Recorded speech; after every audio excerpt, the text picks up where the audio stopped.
Hi guys.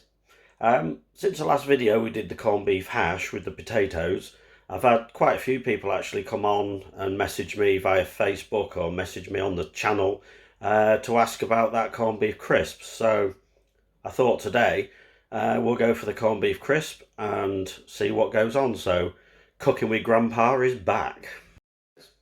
Actually, first of all, there is no corn involved in making corned beef. The corn part actually refers to the large grains of rock salt. It's used to brine the brisket. That's actually the cut of beef that's it's most commonly used in the making of corned beef. So I just thought I'd like to clear that up a little bit, to be fair, because a lot of people don't really know that. Now, brisket comes from a cow's lower breast area. It's tough and it can be fatty. Thus, you have to brine or you marinate it to, I don't know, just to tenderize it up a bit. The meat, and then you simmer it basically, and that's supposed to help with the process. Corned beef brine, well, that also contains sugar and spices. So, like allspice, coriander, peppercorn, mustard seeds, and I believe bay leaf. So, obviously, all this furthers the flavour of the beef to get the flavour is what you get on there. So, obviously, the brining process, as well as the slow braising, as you call it, of the tough brisket results in a very tender meat. So hopefully that's cleared up a little bit about that side of it. So let's crack on and get doing this video. So hi again. So I'm just going to quickly show you what ingredients I'm going to be using. Obviously last time I showed you that and we did it with the potatoes, but this time obviously we're not doing that. So if you just let me turn this round. So we've got the cheese. Now I've already grated this just to save a bit of time. This is an extra mature light cheddar cheese. We've got the crisps here, so we've got 2 salt and vinegar, 2 prawn ready salted. You can use any flavour you like. You can do already salted, any flavours that you like, it will obviously be there. We're going for the Prince's corned beef this time. So it's a smaller tin, but we're doing it in a smaller dish.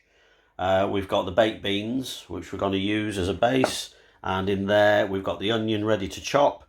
And this will be my dish of choice today. So we'll get this sorted and I'll show you very shortly. Okay, so the first thing we've got to do is open the old infamous corned beef tin. Now, if you haven't used these before, guys, please be careful.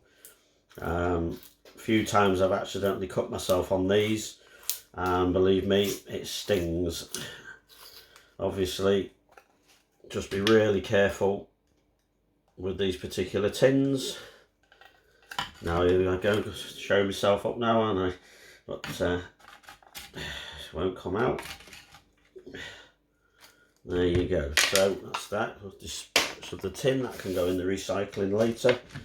So basically, I've had this in the fridge. I found that if you leave it out and then you try and cut it, it actually goes all slodgy. I find it just that bit more difficult to cut personally. You know, you might be different if you don't put them in the fridge or whatever. So we get this cut, and now normally these fatty pieces, I don't normally use those. So my wife's not particularly keen on all the fat bits, so I usually cut those off, obviously. So we'll cube this up quick, and we will be ready very shortly, guys, so bear with me.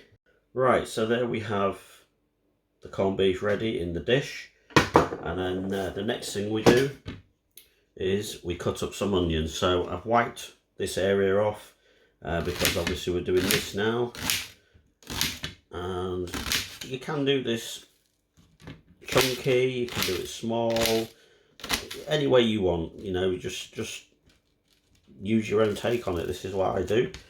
So we'll get this sorted out and get this cut ready. And I bet be some of you out there saying, oh, you don't cut an onion like that. But, you know, it's just what I've always done and it works for me.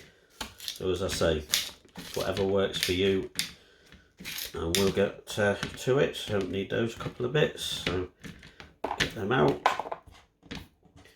And then we'll get this into the corned beef and see how we do.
So there is the corned beef crisp, and that's ready to be cooked up a bit later, and we'll see how that is. I'm not a personal fan of it, but you know, I cook food for others even if I don't like it. So anything you want me to cook, just, you know, throw a message onto the channel and we'll see what we can do. So we'll back to you guys shortly. Okay, so just a small recap on things. I've just run through the recording. For some reason it missed out a little bit in the middle, but I can't re-record at the moment, so it's just going to go up as it is. If you need anything, ask questions. So the recap very quickly is basically get your corned beef, get it out the tin, cube it up, put it into the bottom, slice an onion. You can have it large or small. We have it kind of smallish. Put that in between the corned beef and on top. Then get to the beans, put that over the top of the onions and the corned beef.